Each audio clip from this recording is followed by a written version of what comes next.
Hello and welcome to blay learner. I am Ayush Raj. और जैसा कि आप सभी लोग जानते हो कि हम लोग इंपॉर्टेंट क्वेश्चंस की जो सीरीज़ है उसको कंटिन्यू कर रहे हैं। तो आज इस सीरीज़ में जो सेकंड वीडियो है वो आपके सामने प्रेजेंट है पॉलिटिकल साइंस का, जिसमें हम लोग politics in India since independence book का जो फर्स्ट चैप्टर है that is challenges of nation building उसको डिस्कस करेंगे। उनके जो इंपॉर्टेंट क्वेश्चन हैं उसको डिस्कस करेंगे। और आपको पता होना चाहिए कि हम लोग आंसर राइटिंग का जो एक आर्ट है उसको डेवलप कर रहे हैं, बिकॉज इस पूरे वीडियो के दौरान आंसर राइटिंग कैसे किया जाएगा, कैसे आप आंसर को स्ट्रक्चर करोगे, कैसे पॉइंट्स को ऐड करोगे, साथ ही साथ वो जो एक मसाला होता है ना कि अपने आंसर को दूसरे आंसर से थोड़ा सा डिफरेंशिएट करना, एक एज लाना, उस चीज़ को भी हम लोग इस पूरे वीडियो के दौरान सीखेंगे। और लास्ट में मैं आपको कुछ क्वेश्चंस भी दूंगा, DIY क्वेश्चन, मतलब खुद से करना है आपको, और उन क्वेश्चंस को सॉल्व करके मुझ तक आपको पहुंचाना है और मैं चेक करके आप तक डिलीवर कर दूंगा।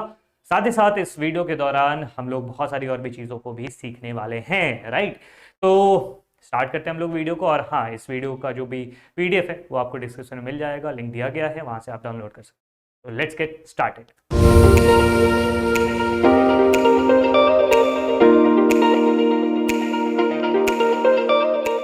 तो सबसे पहले प्रश्न से हम लोग स्टार्ट करते हैं, और पहला जो प्रश्न है बहुत ही ज़्यादा इंपॉर्टेंट है। और हालांकि ये क्वेश्चन जो है ना वो 2 मार्कर में है, लेकिन आपसे 4 मार्कर एंड 6 मार्कर में भी इस पे प्रश्न पूछा जा सकता है। स्टेट रिऑर्गनाइजेशन कमीशन के बारे में पूछा जा रहा है। Explain the role of SRC, state reorganisation commission. देखो, आपको पता ही होगा जब भाषाई आधार पर लोग डिमांड करने लगे थे और अलग अलग क्षेत्रों से ये डिमांड उठने लगी थी कि हमें राज्यों का जो गठन है वो लैंग्वेज के आधार पर करना है। तो उस चीज़ को देखने के लिए कि क्या ऐसा किया जा सकता है, नहीं उसमें स्कोप है कि नहीं, तो इसके लिए स्टेट रिऑर्गनाइजेशन कमीशन की स्थापना करी गई थी और वो 1953 में किया गया था by the union of India और द सेंट्रल गवर्नमेंट, राइट। और उस चीज़ में to recommend the reorganisation of state boundaries, की स्टेट बाउंड्रीज को किन किन आधारों पर डिवाइड किया जा सकता है, 1953 में इसका गठन किया गया था। इवन आप एक ट्रिवियल फैक्ट भी लिख सकते हो कि ये जो स्टेट रिऑर्गनाइजेशन कमीशन था, इसके हेड कौन थे? फजल अली। हालांकि ये आपके बुक में मेंशन नहीं है, but you can even mention that thing also, right, and by underlining, because ये आप एक्स्ट्रा फैक्ट दे रहे हो और ये बाकी स्टूडेंट्स आपको अलग करता है। ठीक है, बाकी स्टूडेंट इन चीज़ों को मेंशन नहीं करेंगे। ठीक है, तो इसको आप मेंशन कर रहे हो और एग्जामिनर की नज़र पड़नी चाहिए, तो अंडरलाइन ज़रूर करना। और उसके बाद 1953 में जब ये स्टेट ऑर्गेनाइजेशन कमीशन बनी और उसने अपना रिपोर्ट पेश करा, तो फिर उसमें ये चीज़ बता दिया कि हाँ, हम लोग लैंग्वेज के आधार पे स्टेट्स का रीऑर्गेनाइजेशन कर सकते हैं। और उसके अकॉर्डिंगली 1956 में स्टेट रिऑर्गेनाइजेशन जो एक्ट है वो पास किया जाता है और उसके आधार पर भारत में 14 स्टेट और 6 यूनियन टेरिटरीज बनाए जाते हैं, राइट। आप सेकंड पॉइंट में लिख सकते हो, it accepted that the boundaries of the state should reflect the boundaries of different language. ये स्टेट रिऑर्गेनाइजेशन कमीशन ने इसको मान लिया कि हाँ कर सकते हैं। ठीक है, तो ये चीज़ बहुत इंपॉर्टेंट प्रश्न है, इसके बारे में आपको पता होना चाहिए। What was the two nation theory, ये भी बहुत इंपॉर्टेंट क्वेश्चन है। देखो, इस पूरे वीडियो के दौरान आपको इंपॉर्टेंट क्वेश्चन बताए जाएंगे और एक क्वेश्चन से आप बाकी का सारे क्वेश्चंस, बहुत सारे क्वेश्चंस को सॉल्व कर सकते हो। ठीक है, और इस आंसर राइटिंग का पूरा जो स्ट्रक्चर है, ठीक है, उसको मैं आपको गाइड करता हुआ चल जा रहा हूँ। एंड पहले भी हम लोगों ने लास्ट सेशन में भी इस चीज़ के बारे में बताया था, आंसर राइटिंग में बहुत सारे बच्चों को फ़ायदा मिला था आंसर राइटिंग से। तो कैसे लिखा जाता है, क्योंकि आंसर्स मोर लेस सभी सिमिलर लिखते हैं, आप कैसे उसमें एज पाते हो, एक स्टेप उसमें फर्दर पहुंच पाते हो, वो मैटर करता है, राइट। तो कैसे आप अपने आंसर को बेटर बना सकते हो, कौन कौन से पॉइंट्स को ऐड कर सकते हो, क्या निटी एंड ग्रिटी है उस चीज़ में जिससे आपका आंसर बेटर प्रेजेंटेबल बनता है, उसके बारे में हम लोग इन वीडियोज़ के दौरान, इस पूरी सीरीज़ के दौरान हम लोग डिस्कस करते हैं। Next question, what was a two nation theory? ठीक है, द्विराष्ट्र सिद्धांत आखिर था क्या? तो जैसा कि आपको पता है कि टू नेशन थ्योरी दरअसल मुस्लिम लीग के द्वारा प्रपोज करा गया था और उसमें ये कहा गया था कि हिंदुस्तान दो लोगों का है, हिंदू मुस्लिम। मतलब जो ब्रिटिश इंडिया है वो दरअसल एक यूनाइटेड इंडिया नहीं है, बल्कि उसमें दो प्रकार के समुदायों का इंटरेस्ट सम्मिलित है, हिंदूज का और मुस्लिम्स का। और इस आधार से दो राष्ट्र बनने चाहिए। भारत को जो आज़ादी मिलेगी वो एक राष्ट्र के तौर पे नहीं, बल्कि दो राष्ट्र के तौर पर मिलेगी। और यही डिमांड था बेसिकली मुस्लिम लीग के द्वारा, टू नेशन थ्योरी भी यही था। और उन्होंने फिर मुस्लिम्स के लिए एक अलग देश की मांग करी, पाकिस्तान की। अब ये तो सब लिख देंगे, आप क्या बेटर कर सकते हो? वही चीज़ है ना कि आप क्या मसाला डाल सकते हो, सब्जी तो सब बनाएंगे, ठीक है, लेकिन आप क्या मसाला डाल सकते हो उसमें, वो चीज़ मैटर करता है सब्जी के स्वाद पे। तो देखो, आप क्या कर सकते हो, आप जल्द में जल्दी में एक ना इंडिया का मैप बना सकते हो, रफ मैप बनाना। आप रफ मैप बनाना आप सीख लो, क्योंकि बहुत सारे क्वेश्चंस पे आप इंडिया के मैप को एंटर कर सकते हो, उस चीज़ को ड्रॉ कर सकते हो। ठीक है, ये कुछ इंडिया का मैप बन गया, रफ मैप है। ये जो ड्राइंग करने की जो स्किल की बात करूँ तो बहुत ख़राब है, तो इस चीज़ के लिए मैं क्षमा प्रार्थी हूँ। बट आप बेटर तरीके से आप इसको कर देना, ठीक है। अब उसके बाद क्या कर लेना, यहाँ पर इस पार्ट को आप दिखा देना, और यहाँ पर आप क्या दिखा सकते हो कि that is east Pakistan, and this part was west Pakistan. ये आप जल्दी बना देना, और इसको आप बेटर करने के लिए इसको शेड कर सकते हो, या डिफरेंट कलर के पेन से बना सकते हो, कुछ भी तरीके से। ये चीज़ ना बहुत मैटर करेगी, बहुत ज़्यादा मैटर करेगी, और एग्जामिनर के माइंड में ना एक थोड़ा सा इफेक्ट पड़ता है कि हाँ ये बच्चा इतना प्रेजेंटेबल बना रहा है, मतलब इसका ये आंसर तो ठीक है ही, 2 नंबर तो इसको मिल जाएंगे, 2 से ज़्यादा तो नहीं मिलने वाले हैं, 2 नंबर का ही। आगे के क्वेश्चन में आपको फ़ायदा मिल जाएगा इसका। ऐसे खेला जाता है भाई। Next, name the leader who played the historic role in the unification of India, what was his contribution. उस नेता का नाम बताना है जिन्होंने भारत के यूनिफिकेशन में एक बहुत अहम भूमिका निभाई थी, साथ ही साथ उनके कंट्रीब्यूशन के बारे में बताया। सभी को पता है कि भारत के यूनिफिकेशन में सबसे बड़ा जो नाम था, सबसे बड़े जो नेता थे, उनका नाम था Sardar Vallabh Bhai Patel, the then deputy prime minister and home minister of India. Sardar Vallabh Bhai Patel, he played an historic role, ठीक है, भारत के यूनिफिकेशन के लिए। क्योंकि आपको पता है कि जो प्रिंसली स्टेट है उनके पास ये ऑप्शन दिया गया था कि अगर वो चाहे तो भारत को ज्वाइन कर सकते हैं, अगर वो चाहे तो पाकिस्तान को ज्वाइन कर सकते हैं, और अगर वो चाहे तो एक अलग देश के तौर पे भी रह सकते हैं। ये भारत के विभाजन की एक बहुत बड़ी चुनौती हो जाती उस समय की, अगर ऐसा हो जाता तो इस कारण से सरदार वल्लभ भाई पटेल ने इस चीज़ को काफ़ी किया था। और वो उन्होंने कौन सा मेथड अपनाया था कि वो प्रिंसली स्टेट्स के पास पहुंचते थे, 500 से ज़्यादा प्रिंसली स्टेट थे, आपको पता होगा, तो उनके पास पहुंचे, उनके साथ नेगोशिएट किया था पीसफुली, और आज़ादी होते होते थे, मतलब 15 अगस्त 1947 से पहले बहुत सारे प्रिंसली स्टेट थे वो ऐड हो चुके थे। कुछ एक जगहों पर दिक्कतें हुई थी, जैसे मान लो हैदराबाद हो गया, जूनागढ़ हो गया, जम्मू कश्मीर हो गया, मणिपुर हो गया, उन सब जगहों पे छोटे मोटे दिक्कतें हुई थी। लेकिन ओवरऑल 500 से ज़्यादा रियासतें भारत का पार्ट बन गई। उसमें सबसे जो क्रूशियल रोल था वो था सरदार वल्लभ भाई पटेल द्वारा। तो इसको आपको लिखना है और इसमें अंडरलाइन करना है सरदार पटेल के नाम को, और साथ ही साथ उनके एफर्ट के बारे में आपको अंडरलाइन करके लिखना है। 2 नंबर आपको मिल के ही रहेंगे, कोई नहीं काटने वाला है, ठीक है। Next question, enlist the main consideration for bringing the princely state with the union of India. मतलब भारत सरकार किस प्रकार से उस समय सोच रही थी, क्यों भारत में जो प्रिंसली स्टेट थे उनको अपने साथ मिलाना था, तो इसके पीछे के कंसिडरेशंस के बारे में आपसे पूछा जाएगा। ये इंपॉर्टेंट क्वेश्चन है, और ये 4 मार्कर क्वेश्चन है। सब हम लोग ग्रुप बी की तरफ आ चुके हैं। इसमें आपको लिखना है सबसे पहले तो प्रिंसली स्टेट के बारे में, कि देखो भारत को जो आज़ादी मिली थी ना, उसकी कीमत चुकानी पड़ी, उसकी कीमत बहुत ज़्यादा थी। एक तो पार्टीशन था, उसके अलावा प्रिंसली स्टेट के साथ ये चीज़ें छोड़ दी गई थी, उनके ऊपर डिसीजन ये छोड़ दिया गया था, they can even join the union of India और ज्वाइन पाकिस्तान, और they can even remain free और इंडिपेंडेंट एंटिटी। तो ये ऑप्शन प्रिंसली स्टेट के ऊपर छोड़ा गया था कि अगर वो चाहे तो कोई भी ऑप्शन चूज कर सकते हैं। लेकिन भारत की जो इंटरिम गवर्नमेंट थी उन्होंने ये स्टैंड लिया कि नहीं, ऐसा नहीं होने देंगे। एक टुकड़ा तो पाकिस्तान बन चुका है, अब भारत के और टुकड़े नहीं होने देंगे। और इस कारण कंसिडरेशन की बात करोगे तो 3 कंसिडरेशन थे, इसको आप अंडरलाइन करोगे। 3 कंसिडरेशन, 3 कंसिडरेशन थे गवर्नमेंट के पॉलिसी। पहली चीज कि ज्यादातर जो प्रिंसली स्टेट है वहां के जो लोग हैं, वहां की जो आवाम है, जनता है, वो भारत का पार्ट बनना चाहती है, ठीक है। दूसरी चीज कि गवर्नमेंट फ्लेक्सिबल जो मैनर है उस चीज को अडॉप्ट करने के लिए तैयार थी, मतलब फ्लेक्सिबिलिटी देने के लिए तैयार थी। मतलब भारत की सरकार ये कह रही थी कि प्रिंसली स्टेट, अच्छा ठीक है प्रिंसली स्टेट, आप आ जाओ, ठीक है, कोई दिक्कत नहीं। आपको पैसे की दिक्कत है, चलो हम दे देंगे। आपको अपने कल्चर को प्रिजर्व करने के लिए ऑटोनॉमी चाहिए, चलो हम वो भी देने के लिए तैयार है। आप लैंग्वेज को प्रिजर्व करने के लिए, चलो हम वो भी ऑटोनॉमी देने के लिए तैयार है। अच्छा, आपको कुछ मामलों में गवर्न करने के लिए खुद से अथॉरिटी चाहिए, चलो हम वो भी देने के लिए तैयार है। आप बस इंडिया का पार्ट बन जाओ, ठीक है, आप बस इंडिया का पार्ट बन जाओ, हम आपको बहुत सारी ऑटोनॉमी देने के लिए तैयार है। फ्लेक्सिबिलिटी हमारी रहे, ऐसा नहीं है कि आप पूरे तरह से मर्ज हो जाओ एंड बाकी सारी चीज़ों को आप सारा जो पावर है वो यूनियन ऑफ इंडिया को दे, तो नहीं, कुछ ऑटोनॉमी रखनी है अपने पास, तो भारत का पार्ट बनो। ऐसा नहीं कि आप अलग रहो, अकेले नहीं आपको जाने दिया जाएगा, आप भारत के पार्ट बनो। दूसरा कंसिडरेशन। और तीसरा कंसिडरेशन था कि भारत सरकार ये मानती थी कि जो पार्टीशन हुआ है उस कारण से अब बाउंड्री को कंसोलिडेट करना बहुत ज़रूरी है, एक भारत को बनाना।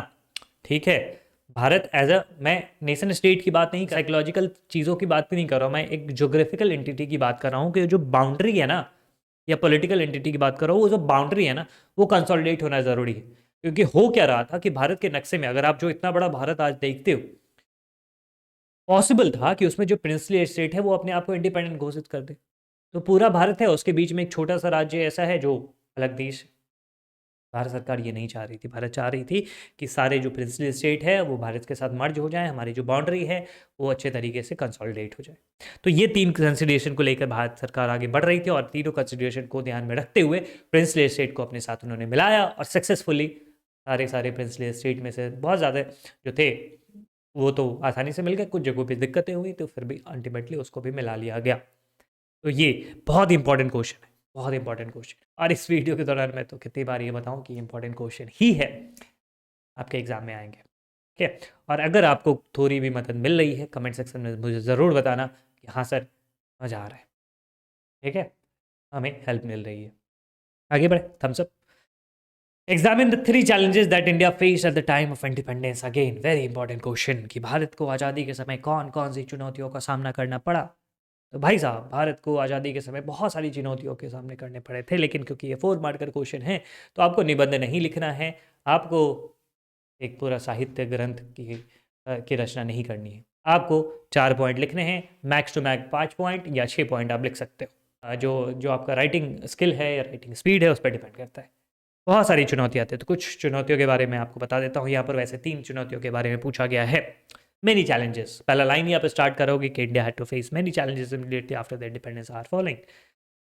या फिर आप इसमें कुछ ऐड भी कर सकते हो कि India gained independence on 15 August 1947 and it had to face multiple challenges at the time and few और 3 चैलेंजेस वेयर फॉलोइंग और आर फॉलोइंग्स। पहला, challenges to save a nation. बहुत इंपॉर्टेंट क्वेश्चन कि 3 चैलेंज, क्योंकि आप एनसीईआरटी बुक देखोगे ना तो ये 3 चैलेंजेस के बारे में उसमें मेंशन है। तो क्योंकि 3 चैलेंजेस है तो उसको थोड़ा एक्सपैंड करना पड़ेगा। 4 मार्क का क्वेश्चन है ना, तो 3 पॉइंट को आप कैसे केवल पॉइंट नहीं लिख सकते, थोड़ा सा एक्सपैंड करना पड़ेगा। तो पहली चीज, challenge to save a nation, Bharat को बनाना, एक राष्ट्र की स्थापना करनी, राष्ट्र को बनाना, उसको सेव करना।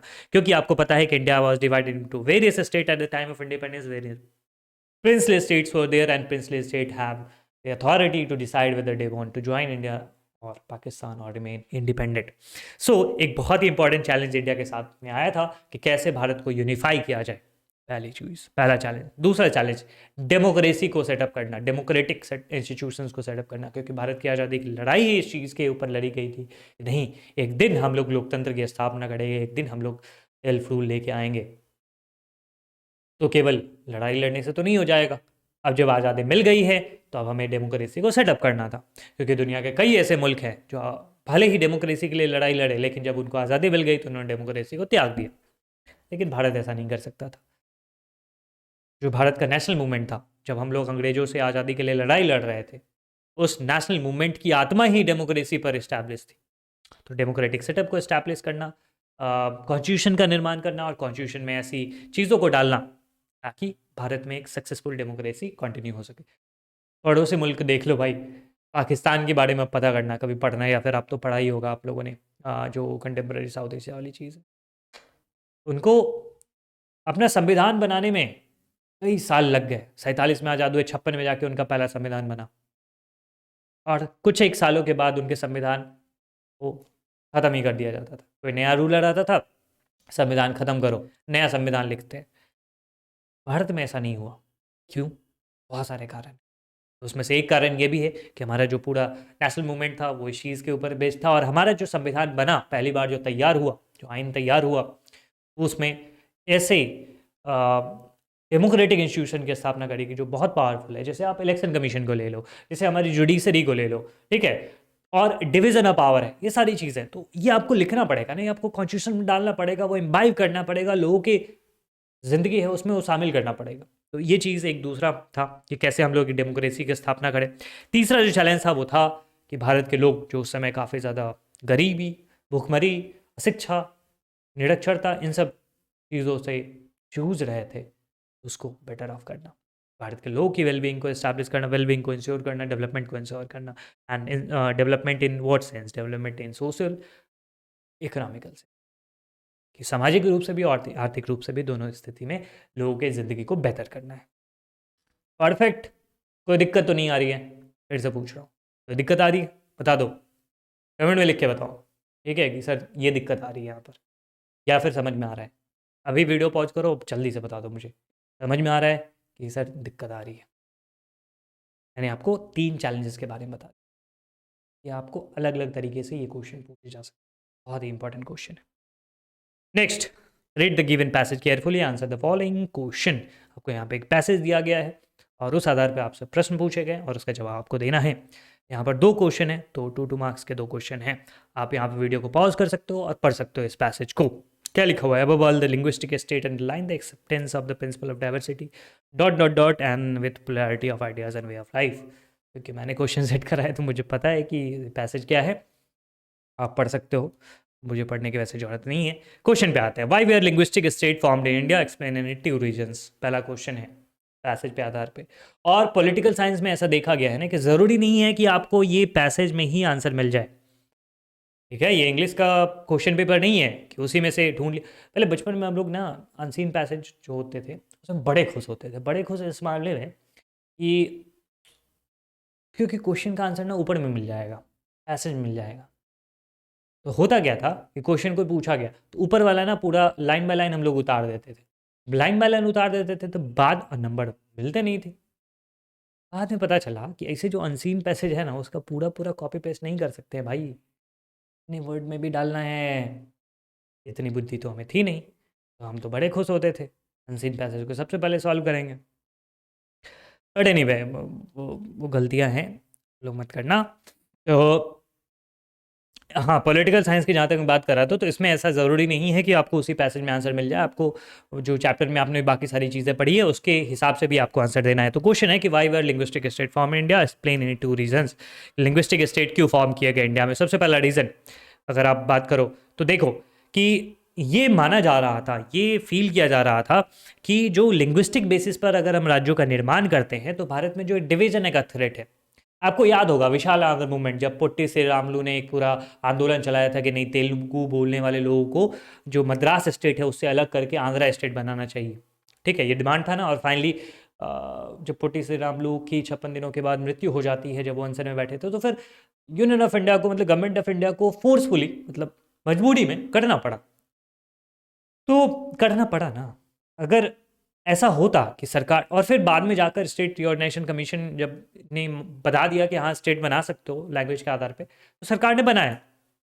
क्या हो अगर, क्या होता अगर सरकार नहीं बनाती? तो पॉसिबल था कि लोग उग्र हो जाते, लोग ये डिमांड रखते। और पॉसिबल है, जरा याद करो श्रीलंका की कहानी। पॉसिबल है कि तमिल लोगों के जैसे, तमिल लोगों ने क्या किया था जब सिन्हालेज के साथ उनकी लड़ाई हुई थी, स्ट्रगल हुआ था। सिन्हाला जो एक लैंग्वेज है ना और उसका डोमिनेंस था ना वो श्रीलंका में, आपने पढ़ा होगा। और दूसरा था तमिल। तो तमिल का जब सबसे सेपरेशन होना शुरू हो गया तो तमिल लोगों ने बाद में डिमांड करनी शुरू कर दी तमिल इलम की, कि हमें एक सेपरेट कंट्री बनाना है श्रीलंका में।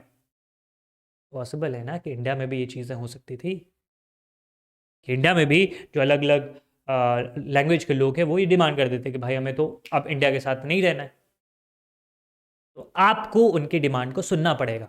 तो ये अच्छी चीज़ हुई, इंडिया ने जब लैंग्वेज के आधार पर स्टेट बनाए तो एक तरीके से ये यूनिफाई करने का प्रोसेस था, और जो थ्रेट हो सकता था कि भारत का डिवीजन हो जाए वो कम हो गया, ठीक है। दूसरा रीज़न कि रीजनल डिमांड को एकोमोडेशन से क्या होता है कि एक डेमोक्रेसी को और ज़्यादा बेटर करने की ज़रूरत है। ऐसा आप कह सकते हो कि अब जो पावर है वो केवल अंग्रेजी बोलने वाले को, जो एलीट वर्ग है उन्हीं के पास नहीं है, अलग अलग भाषाई जो रिप्रेजेंटेशन है उनका भी डेमोक्रेसी में उतना ही हक है और उतनी आवाज़ उनकी बुलंद है।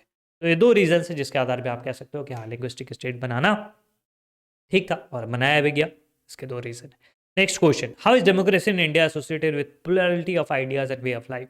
भारत में डेमोक्रेसी है वो किस प्रकार से, भारत में जो प्लुरलिटी है, जो एक तरह से आप कहते हो ना कि कल्चर बहुत सारे हैं, डाइवर्स कल्चर है, लैंग्वेज है, वे ऑफ लाइफ है, उस चीज़ को सिग्निफाई करता है। पहली चीज़ आप इसमें लिखोगे कि India is a country of different ideologies and cultures and religions, languages and all, right. और इंडिया का जो कॉन्स्टिट्यूशन है वो डाइवर्सिटी में यूनिटी की बात करता है। बहुत सारे जो अलग अलग, चाहे वो रिलीजन हो, कल्चर हो, लैंग्वेज हो, वे ऑफ लाइफ हो, कुछ भी चीज़ हो, तो सबको एकोमोडेट करने की बात करता है। ठीक है, ऐसा नहीं है कि भारत का कॉन्स्टिट्यूशन बहुत रिजिड है, सबको, प्लुरैलिटी को वो रिकॉग्नाइज करता है। तो ये चीज़ है। साथ ही साथ लोगों के पास फ्रीडम ऑफ एक्सप्रेशन है कि अपने विचारों को रख सकते हैं और उनका इक्वल रिप्रेजेंटेशन है।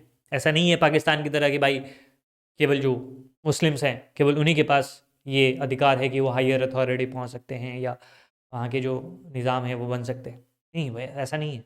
भारत में हर एक के पास ये अधिकार होता है कि वो ऊँचे से ऊँचे पद पे बैठ सके, डेमोक्रेटिक सेटअप में आगे बढ़ सके। तो ये चीज़ है कि मतलब पोलैरिटी को ये सिग्निफाई करता है। नेक्स्ट क्वेश्चन, अब हम लोग तीसरे ग्रुप पे आ जाते हैं। 6 मार्कर क्वेश्चन है, अगेन बहुत इंपॉर्टेंट है। Identify any 6 consequences of the partition of India in 1947।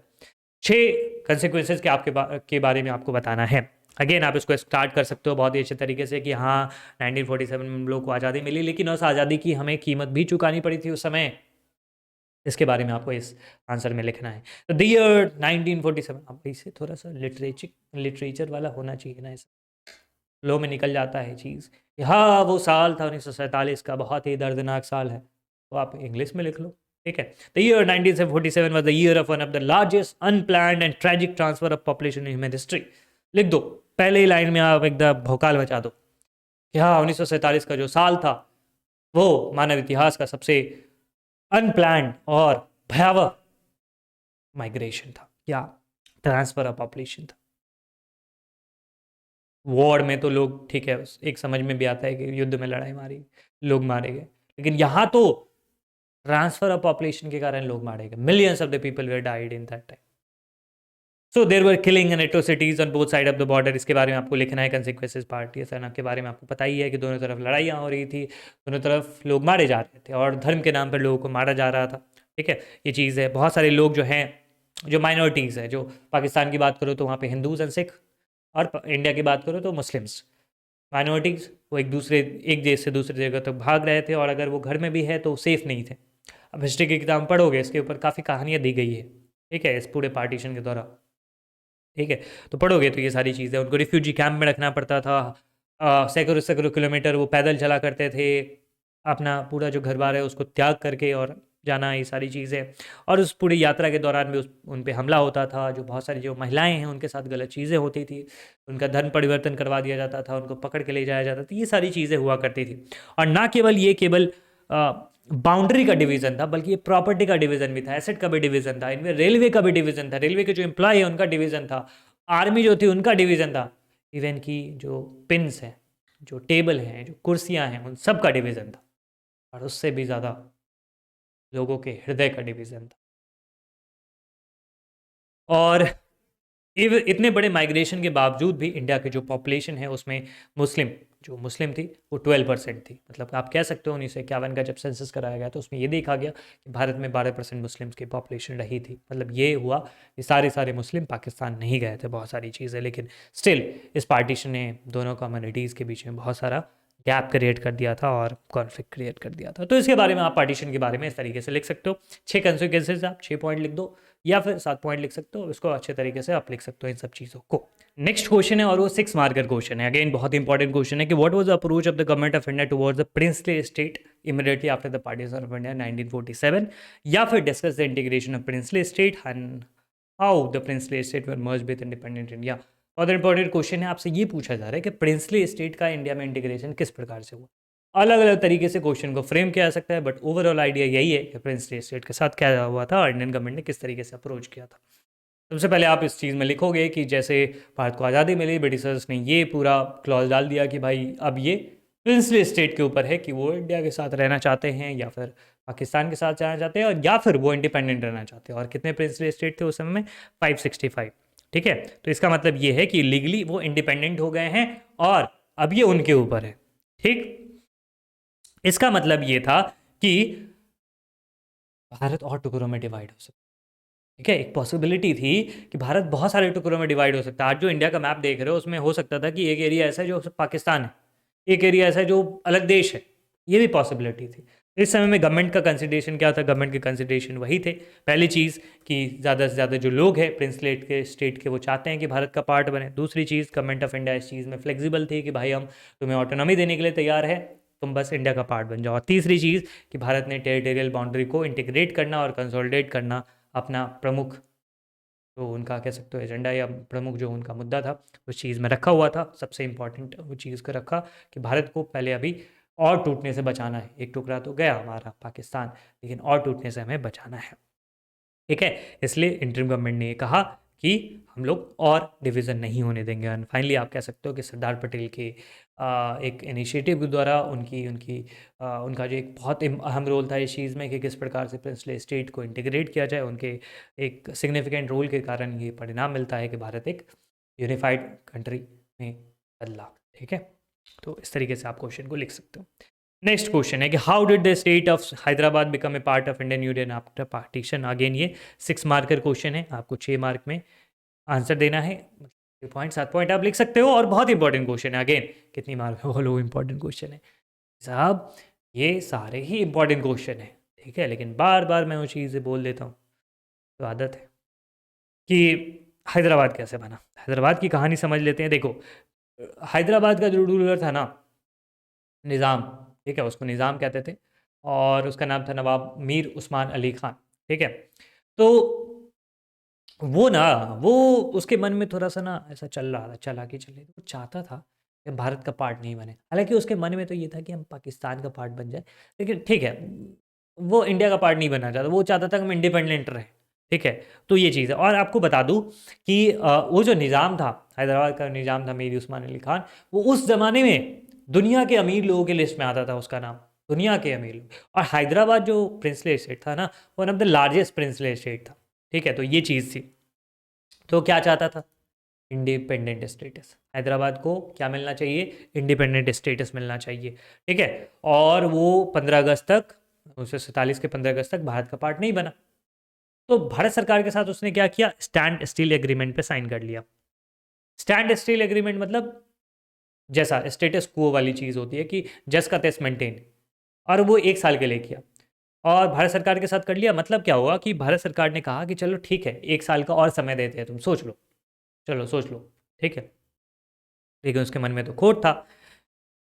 हालांकि वहाँ के जो लोग थे, हैदराबाद के लोग थे, वो निज़ाम के रूल से बहुत त्रस्त थे। मेनली जो आप कह सकते हो कि विमेन वहाँ की है या जो पीजेंट्स थे, वो सब बहुत निज़ाम के ऑपरेसिव रूल से बहुत परेशान हुआ करते थे। तो उन्होंने निज़ाम के खिलाफ आवाज़ उठानी शुरू कर दी, स्ट्रगल शुरू कर दिया। और नवाब ने बदले में क्या किया? अपनी एक पैरामिलिट्री फोर्स थी उसकी, राजाकार्स, ठीक है, उसको लेकर लोगों पर अटैक करना शुरू कर दिया और स्पेशली जो नन मुस्लिम्स थे उनको मारना शुरू कर दिया, उनको उनको उनके उनको बुरी तरह प्रताड़ित करना शुरू कर दिया था। जो कम्युनिस्ट थे, हैदराबाद की कांग्रेस थी या विमेन थे, वो सब निज़ाम के ख़िलाफ़ खड़े हो गए थे और पीजेंटी तो थी, ठीक है। तो ये चीज़ है। और फाइनली सितंबर 1948 में जब ये पूरा एट्रोसिटी हो रहा था, तो फाइनली इंडियन आर्मी को वहाँ पर भेजा गया, ठीक है। और इंडियन आर्मी को वहाँ पर भेज गया। उस ऑपरेशन का नाम था ऑपरेशन पोलो, ठीक है। You can even write that in your answer, operation polo, ठीक है। और ऑपरेशन पोलो के द्वारा इंडियन आर्मी को वहाँ पर भेजा गया और ज़्यादा लड़ाई करनी नहीं पड़ी भारत की सेना को, और छिटपुट लड़ाई करके फाइनली इंडियन यूनियन में हैदराबाद को ऐड करवा लिया गया। तो आप कह सकते हो पुलिस एक्शन के थ्रू हैदराबाद को ऐड किया गया था। नेक्स्ट क्वेश्चन की ओर आगे बढ़ते हैं और ये 10वां प्रश्न है, आखिरी प्रश्न है इस लेसन का, कि why was the formation of linguistic states inevitable after independence. Bharat में लिंग्विस्टिक स्टेट का बनना क्यों इनएविटेबल था, मतलब ये होना ही था। पहली चीज़, सबसे पहले आपको पता होना चाहिए कि ब्रिटिशर्स ने जो डिवीज़न किया हुआ था, आज़ादी से पहले जो ब्रिटिशर्स ने हमारे देश का डिवीज़न किया हुआ था, उसमें उन्होंने लैंग्विस्टिक कंसिडरेशन नहीं देखा था, ठीक है। वो तो अपने एडमिनिस्ट्रेटिव कन्वीनियंस के हिसाब से या फिर जिस प्रिंसली स्टेट को उन्होंने जीत लिया उसके हिसाब से कर ले, तो ऐसे उनका डिवीज़न हुआ करता था। मतलब उन्होंने लैंग्वेज को एक बेसिस नहीं माना था, ठीक है, डिवीज़न का, स्टेट का। तो ये चीज़ है। और उस ज़माने के जो इंडियन लीडर्स थे, उन्होंने ये बोला था कि जब हमें आज़ादी मिलेगी, आज़ादी मिलने के बाद हम लोग भाषाई आधार पे, मतलब लैंग्वेज के आधार पे स्टेट का डिवीज़न करेंगे। लेकिन आज़ादी मिली तो हमें, लेकिन एक बहुत बड़ी कीमत चुकानी पड़ी थी, पार्टीशन, मतलब रिलीजियस बेसिस पर हमारे देश के टुकड़े हो गए। तो फिर इंडियन लीडर्स ने बोला नहीं नहीं नहीं, अब रिलीजियस बेस पे डिवीज़न हुआ है, कल को हो सकता है लैंग्वेज के आधार पर अगर हम स्टेट बनाना शुरू कर दें तो लैंग्वेज के आधार पर डिवीज़न होना शुरू हो जाए तो भारत तो फिर टुकड़ों टुकड़ों में बट जाएगा। तो इस कारण से इंडियन लीडर्स ने पोस्टपोन कर दिया, कहा कि हम इसको बनाने के लिए तैयार नहीं है। ठीक है, लेकिन आंध्रा मद्रास का एक पार्ट था जहाँ पर तेलुगु बोलने वाले लोग हैं, उन्होंने इस चीज़ के लिए मूवमेंट स्टार्ट करा कि नहीं, हमें तो भाषाई आधार पे अलग राज्य चाहिए आंध्रा। ठीक है, और इसमें पुट्टी श्रीरामुलु आते हैं, वेटरन गांधीयन लीडर थे। उन्होंने आमरण अनशन शुरू कर दिया था। 56 दिनों के बाद उनकी मृत्यु हो जाती है और उनकी मृत्यु होने के बाद लोग बहुत गुस्से में आग बबूला होकर बहुत वायलेंस वगैरह स्टार्ट हो गया। तो फोर्सफुली जवाहरलाल नेहरू जो उस समय प्राइम मिनिस्टर थे, फिर उन्होंने डिसाइड करा, मतलब अनाउंस किया कि हम आंध्रा स्टेट बनाने को तैयार हैं विशाल आंध्र मूवमेंट के द्वारा। ठीक है, और फिर आंध्र प्रदेश बन भी गया 1953 में, अक्टूबर में बन गया था। हालांकि जो इसका डिक्लेरेशन है कि मतलब नेहरू जी ने वो कर दिया था आपको दिसंबर 1952 में ही, लेकिन बना था अक्टूबर 1953 में आंध्र स्टेट। राइट, तो ये चीज़ है। अब जब आंध्रा स्टेट बन गया तो फिर बाकी जो भाषा के आधार पर बनने वाले लोग थे, मतलब राज्य बनाने के लिए मांग करने वाले लोग थे, उन्होंने कहना शुरू कर दिया कि भाई आंध्रा को बना दिया तो हमको भी बनाओ। उसको क्या बनाए, फिर हमको भी बनाओ। अब गवर्नमेंट में प्रेशर बनना शुरू हो गया। अब एक को जलेबी दे दिया तो अब बाकी को भी जलेबी देना पड़ेगा। ये चीज़ शुरू हो गई। तो फिर गवर्नमेंट ऑफ इंडिया ने स्टेट कोऑर्डिनेशन कमीशन का गठन किया 1953 में, और फिर उन्होंने जब अपनी रिपोर्ट सबमिट करी, दे एडमिटेड और they accepted that language can be a basis of states. Right, तो ये चीज़ है। और फाइनली 1956 में इंडियन गवर्नमेंट ने फिर भाषाई आधार पर स्टेट्स का निर्माण करना शुरू कर दिया, और ये चीज़ है। हालांकि उस समय के लीडर को लग रहा था कि हो सकता है कि लैंग्वेज के आधार पर भारत में और बंटवारे शुरू हो जाए, लेकिन नहीं। अभी अगर आप देखोगे पूरा इतिहास पलट के, उस समय फ्यूचर नहीं ना आप देख सकते हो, आप इतिहास को ज़रूर एसेस कर सकते हो, इतिहास को ज़रूर पढ़ सकते हो। आज हम लोग 2022 में बैठ के ये ज़रूर देख सकते हैं कि पिछले 75 सालों में भारत की जो डेमोक्रेसी वो किस तरह से इवॉल्व हुई है, भारत में क्या चीज़ें हुई। अब उस समय के लीडर्स तो ये थोड़ी देख सकते थे कि अच्छा इससे अच्छा ही होगा, उनको तो ये डर था कि कहीं और डिवीज़न ना हो जाए। लेकिन आज अगर हम लोग इतिहास के पन्नों को देखते हैं तो ज़रूर हमें पता चलता है कि लैंग्वेज के आधार पर जो डिवीज़न हुआ है, इससे यूनिटी और ज़्यादा बेटर हुई। ठीक है, ये आप एक डाइवर्सिटी को अकोमोडेट करने के लिए चीज़ें कर, तो ये है। और इस तरीके से आप इस आंसर को आप फ्रेम कर सकते हो। ठीक है, तो ये हमारा आखिरी प्रश्न था, लेकिन आपको जाना नहीं है, देसी परदेसी जाना नहीं। अच्छा ठीक है, DIY को छोड़ के पूछें, do it your self question. जैसा कि हम लोगों ने लास्ट वीडियो में भी इस चीज़ के ऊपर डिस्कस किया था कि आपको केवल क्वेश्चन आंसर नहीं देखने, बल्कि जो मैं क्वेश्चन दे रहा हूँ उसको भी सॉल्व करना है, क्योंकि ये चीज़ आपको कहीं नहीं मिलेगी। तो ये जो क्वेश्चंस हैं इनको आपको सॉल्व करना है, और कमेंट में आपको लिंक दिया गया, वहाँ पर आप अपलोड कर दोगे तो चेक होके आपके पास वापस मिल जाएगा। और पर्सनली मैं चेक करूँगा तो देखूँगा कितने सारे लोग ये कर रहे हैं, और कमेंट बॉक्स में ज़रूर बताना कि ये क्वेश्चंस आपने कर लिए या फिर कैसा लगा ये वीडियो। पहला प्रश्न है, what were the difficulties in following the principle of religious majorities to divide India into India and Pakistan. क्या डिफिकल्टी थे भाषाई आधार पर इंडिया को बांटना, कितना आसान था कितना मुश्किल था, इसके बारे में आपको लिखना है कि what were the difficulties, religious difficulties in that sense. दूसरा, how did the state of Hyderabad became a part of the union of India after partition. हालांकि इसके बारे में हम लोग डिस्कस कर लिया, बट स्टिल आई वांट कि आप खुद से इस क्वेश्चन को फ्रेम करो और बेटर कैसे बना सकते हो इसको। जैसे उस आंसर में मैंने मेंशन नहीं किया था निज़ाम का नाम, आप मेंशन कर सकते हो निज़ाम का नाम तो, और अंडरलाइन कर सकते हो, तो ये आंसर हो सकता है, या कुछ और बेटर कर सकते हो। Third, why did the central leadership India decided to postpone the carving out of states on linguistic basis just after independence. Again वही क्वेश्चन है जिसके बारे में हम लोगों ने काफ़ी डिस्कस किया था। देखो एक चीज़ मैं बता देता हूँ कि जो एक चैप्टर में जो क्वेश्चंस है ना उसके लिमिटेड, मतलब उसका लिमिट होगा। ठीक है, लिमिटेड क्वेश्चन से फ्रेम किए जा सकते हैं ना लॉन्ग आंसर में। हाँ, MCQs आप बहुत सारे बना सकते हो, लेकिन अगर आप लॉन्ग आंसर की बात करो तो वो तो लिमिटेड ही बन सकता है ना, बस उसी को घुमा फिरा के क्वेश्चन आपसे पूछ लेंगे। तो अगर आप 10 क्वेश्चन 15 क्वेश्चन कर लेते हो तो फिर क्या ही बचेगा मेरे दोस्त, कर लो इसलिए। Fourth question, how the formation of linguistic state helped in strengthening the foundation of democracy in the process of national integration India. आपको बता दूं कि ये प्रीवियस ईयर क्वेश्चन है, आपको बताना है कि लिंग्विस्टिक आधार पे स्टेट का निर्माण किस तरह से भारत में डेमोक्रेसी को और ज़्यादा उसने मजबूत करा है और नेशनल इंटीग्रेशन का एक मुद्दा बना है। और पांचवें क्वेश्चन पे आते हैं, ये एक पैसेज बेस्ड क्वेश्चन है, आप पॉज करोगे वीडियो को और उसके बाद पैसेज पढ़ना। उसके बाद क्वेश्चन है कि which government has been referred to as a interim government. दूसरा क्वेश्चन कि why did the Muslim League oppose the idea of oppose the Indian National Congress. And third question है कि what makes the role of Sardar Patel historic one explain. तो आपको इन questions का answer देना है और हम तक अपने आंसर पहुँचाने हैं। साथ ही साथ हमें ज़रूर बताइएगा कि आपको ये वीडियो कैसा लगा, और कोई भी दिक्कत हो, किसी भी पॉइंट में दिक्कत है, किसी भी चीज़ में दिक्कत है, आंसर कैसे फ्रेम करना है, सर आंसर राइटिंग नहीं आ रहा है, आंसर राइटिंग लिखने में दिक्कत हो रही है, सर ये टॉपिक समझ में नहीं आ रहा है, कोई भी दिक्कत हो आप कमेंट बॉक्स में उस चीज़ को लिखो। या फिर आप हमारे टेलीग्राम ग्रुप को ज्वाइन कर सकते हो, वहाँ पर भी हम लोग अवेलेबल होते हैं।